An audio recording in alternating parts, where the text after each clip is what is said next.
जय माता दी। जय माँ कामाख्या। Devradha trust, Satyavani channel.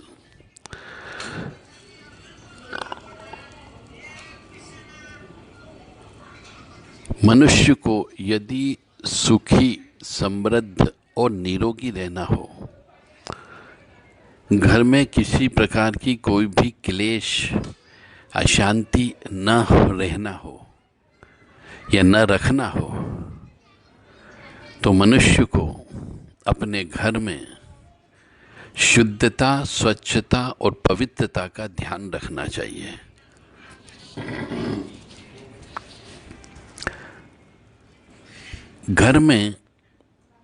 घर परिवार में स्त्री के मासिक धर्म के दौरान भोजन बनाने की, भोजन परोसने की मनाही होती है। यहाँ तक कि किसी खाद्य पदार्थ को हाथ भी नहीं लगाया जाता है, अन्यथा कहा जाता है कि वह खाद्य पदार्थ खराब हो जाता है, विकृति आ जाती है उसमें। और यदि किसी महिला को नहीं मानना है और प्रैक्टिकल करना है, किसी पुरुष को नहीं मानना और प्रैक्टिकल करना है इस बात में, तो इसका प्रैक्टिकल उदाहरण यह है कि घर में अचार बनाएं। अचार बनाने के बाद में उस अचार को मासिक धर्म के दौरान हाथ लगा करके रख दें, तो उसमें बहुत जल्दी कीड़े पड़ जाते हैं।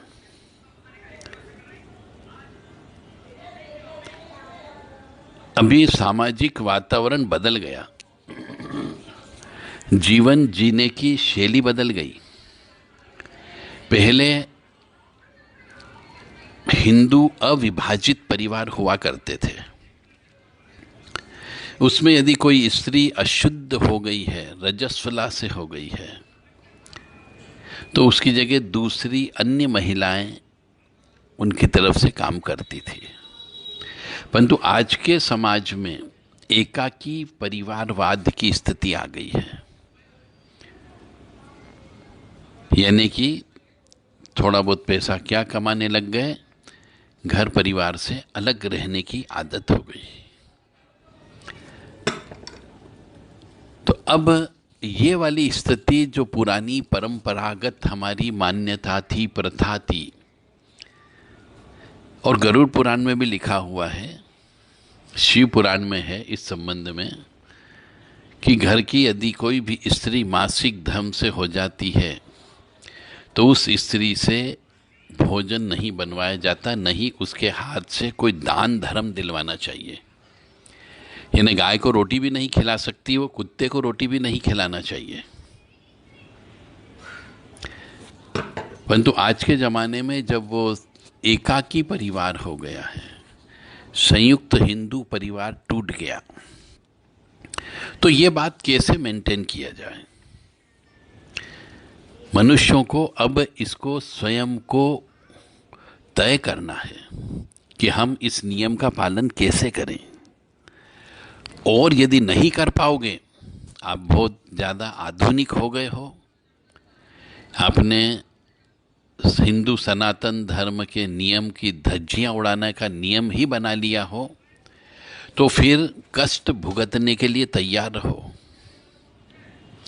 यह निश्चित है कि बहुत धीमा जहर आपके जीवन में जाता है, जो आपकी मानसिक स्थिति को, आर्थिक स्थिति को, सामाजिक स्थिति को खराब करेगा ही करेगा, और विभिन्न प्रकार के रोग लग जाएंगे, वो अलग। मत मानो।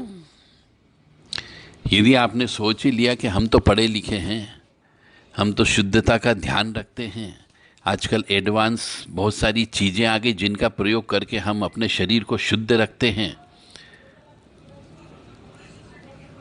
और बहुत से तर्क वितर्क कुतर्क कर लेते हैं, तो ये मान करके चलो कि अब उनकी उल्टी गिनती चालू हो गई है कष्ट के लिए। और यह कष्ट एकदम नहीं आता है, ये जब धीमा जहर शरीर में जाता है तब धीरे धीरे जब खून गंदा हो जाता है, विचार गंदे हो जाते हैं, तब पता लगता है कि अरे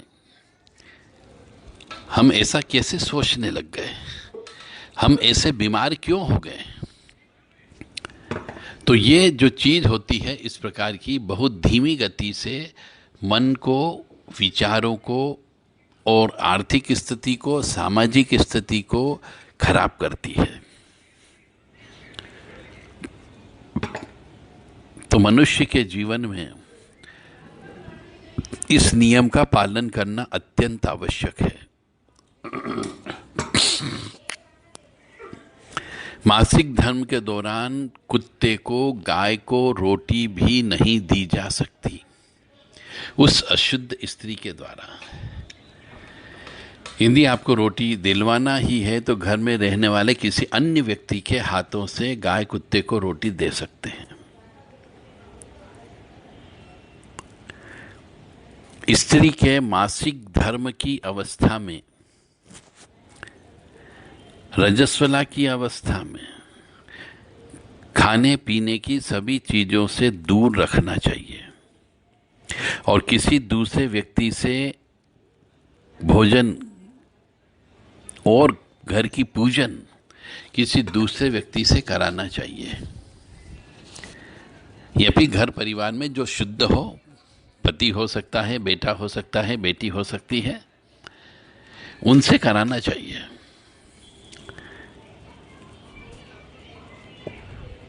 मासिक अशुद्धता यानी रजस्वला की अवस्था में पानी भी नहीं छूना चाहिए,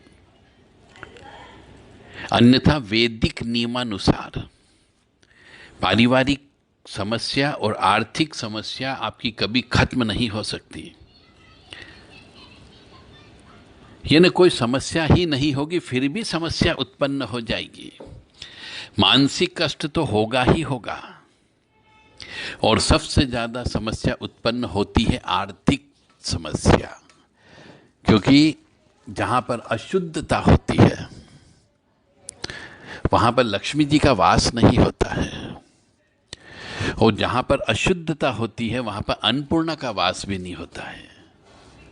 और जब दोनों शक्तियां घर से बाहर चली जाती है तो अशांति नाम की देवी घर के अंदर आ जाती है और दरिद्रता नाम की देवी घर के अंदर प्रवेश कर जाती है।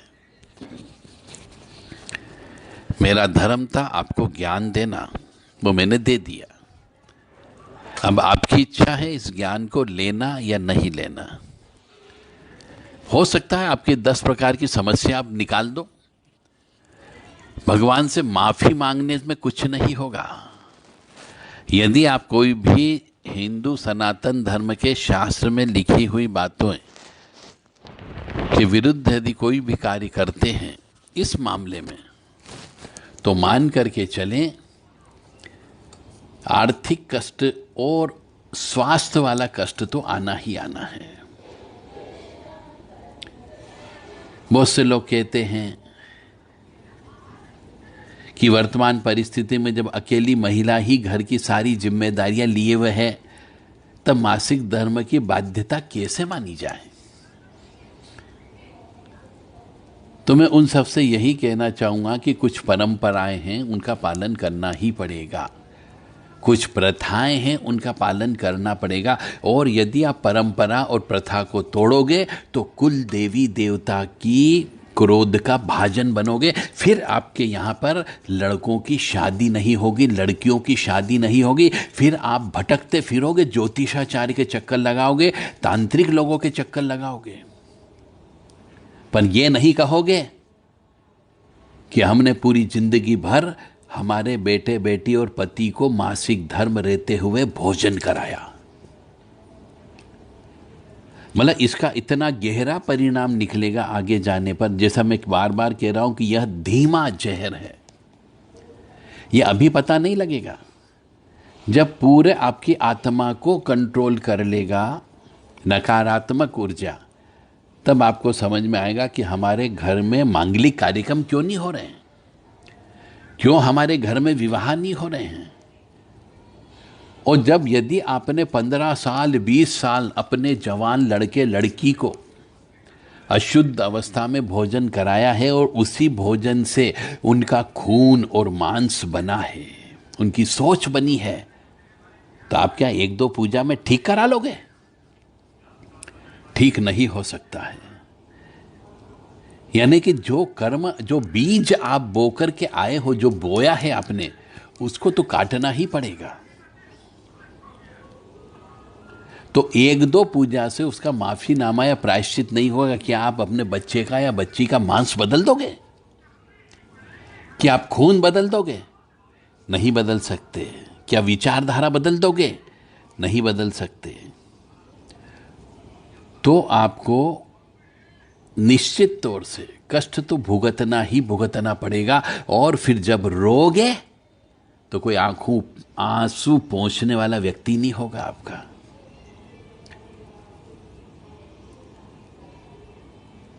यदि आप जब तब भी करते हैं तो उस मासिक धर्म की अवस्था में, रजस्वला की अवस्था में मानसिक जप कर सकते हो, क्योंकि ये प्राकृतिक चीज है। परंतु शारीरिक रूप से आप कोई भी पूजा पाठ नहीं कर सकते, दीपक नहीं लगा सकते, अगरबत्ती नहीं लगा सकते।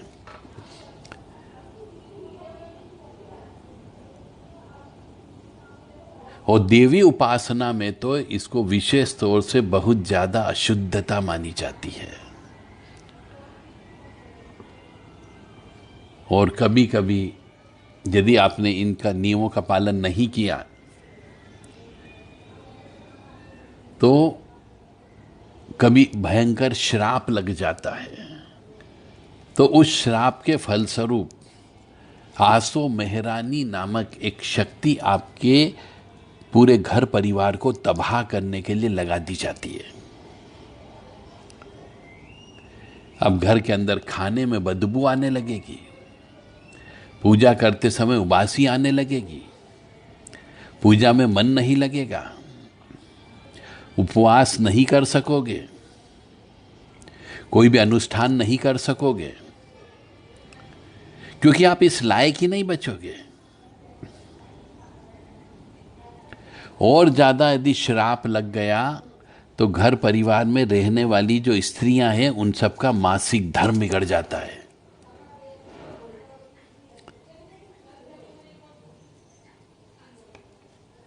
तो आपको मन से, आत्मा से सनातन धर्म का पालन करना है।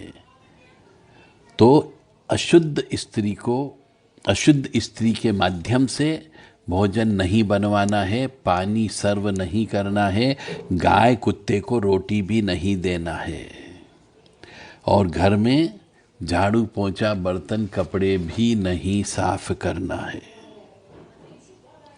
मानो या न मानो, यही सत्य है। और नहीं मानोगे तो कष्ट भुगतने के लिए तैयार रही है। और हो सकता है कि आपके परिवार में कोई न कोई व्यक्ति जिसके ग्रह नक्षत्र कमजोर होंगे, चंद्रमा या सूर्य, वह पागल भी हो सकता है। फिर आप इल्जाम लगाओगे कि हमारे पड़ोसी ने इसको पागल कर दिया, इसके दोस्त ने इसको खिला पिला दिया, इसके चाचा ने इसको खिला पिला दिया, वो नहीं चाहते थे कि हमारा लड़का एक्स्ट्राऑर्डिनरी रहे, इंजीनियर बने। तो उंगली दूसरों के ऊपर आप उठाने लगोगे, या तो घर परिवार वालों के ऊपर या फिर अपने प्रतिस्पर्धा वाले व्यक्ति के ऊपर, जबकि उनका कोई दोष नहीं है। यदि आप दरिद्री भी हो रहे हो अपने कर्मों की वजह से, यानी मासिक धर्म के नियम का पालन नहीं करने की वजह से, मनुष्य दरिद्रता में भी चला जाता है, उससे अशांति रहती मन में, आनंद नहीं मिलता है, घर में सुख नहीं होता है, सब कुछ होते हुए भी कष्ट की प्राप्ति होती है। हर प्रकार का भौतिकवादी सुख होगा परंतु मन में अशांति होगी, मन में क्लेश होगा, भोजन अच्छा नहीं लगेगा। और ज्यादा कुछ हुआ तो कंगाल हो जाओगे, दरिद्री हो जाओगे, ऋणी हो जाओगे और रोगी बनकर के बिस्तर पर पड़े रहोगे। अब आप कहेंगे हमने कर लिया, 20 साल से खिला पिला दिया, उसका कोई प्रायश्चित कर्म बताओ। अब उसका यही प्रायश्चित कर्म है कि जितने साल तक आपने इस नियम का पालन नहीं किया, उतनी बार भोलेनाथ का, शिव जी का रुद्र अभिषेक आपको कराना है, वो भी तीर्थ स्थान में जाकर के, अपने स्थानीय मंदिर में नहीं कराना है। किसी भी ज्योतिर्लिंग पे जाकर के जितने साल तक परिवार वालों को खिलाया या जितने साल तक नियम का पालन नहीं किया, ये प्रायश्चित कर्म करना होगा कि किसी ज्योतिर्लिंग पे जाकर के शिव जी का रुद्र अभिषेक कराओ, तो ही ये प्रायश्चित पूरा होगा, अन्यथा नहीं होगा। कष्ट भुगतने के लिए तैयार रहो। आए दिन फोन आते हैं, संदेश आते हैं कि हम बर्बाद हो गए, हमारा धंधा नहीं चल रहा है, घर से निकलने की इच्छा नहीं हो रही है, आलस्य की प्रवृत्ति आ गई है, घर से निकलने की कोशिश करते तो हाथ पैर टूटने लगते हैं। ये सब सिम्टम मासिक धर्म के दौरान स्त्री के द्वारा बनाए गए भोजन को खाने से होता है।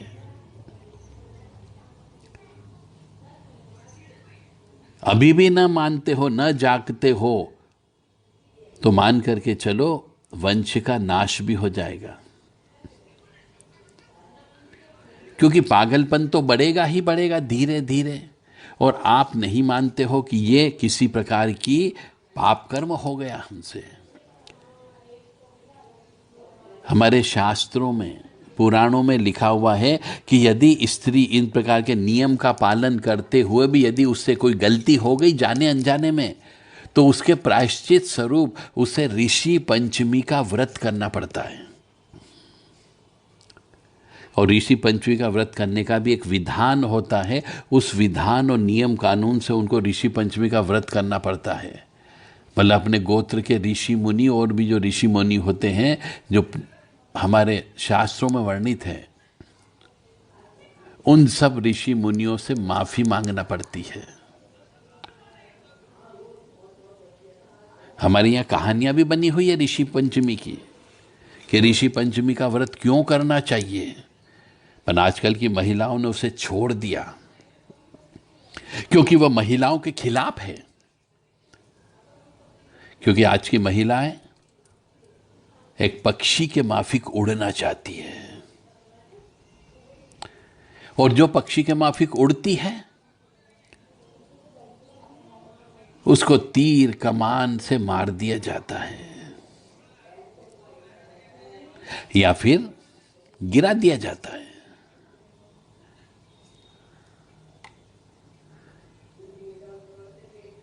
इसलिए मासिक धर्म के नियम का पालन करो।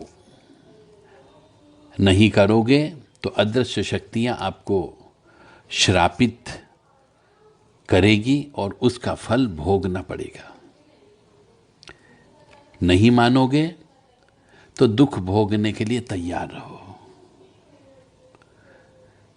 मैंने अपना धर्म निभा दिया, मैंने अपना कर्तव्य पूरा किया है। अब आपकी जिम्मेदारी है कि आप अपने परिवार को सुखी रखना चाहते हो या नहीं चाहते हो। ईश्वर ने आपको ज्ञान दिया है, बुद्धि दी है, मन दिया है, दिल दिया है, सोचने समझने की शक्ति दी है, मगज दिया है, मगज।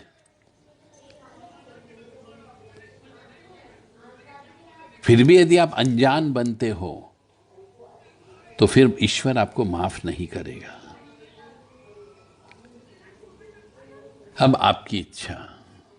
जय माता दी, जय मां कामाख्या, जय श्री महाकाल महाराज। एक बार और पुनः कहूँगा कि मासिक धर्म की अवस्था में पूजन नहीं करें, मासिक धर्म की अवस्था में भोजन तैयार नहीं करें, मासिक धर्म की अवस्था में पति के साथ एक बिस्तर पे नहीं सोए, मासिक धर्म की अवस्था में किसी तीर्थ यात्रा में नहीं जाए, और मासिक धर्म की अवस्था रहते हुए किसी को दान धर्म नहीं करना है।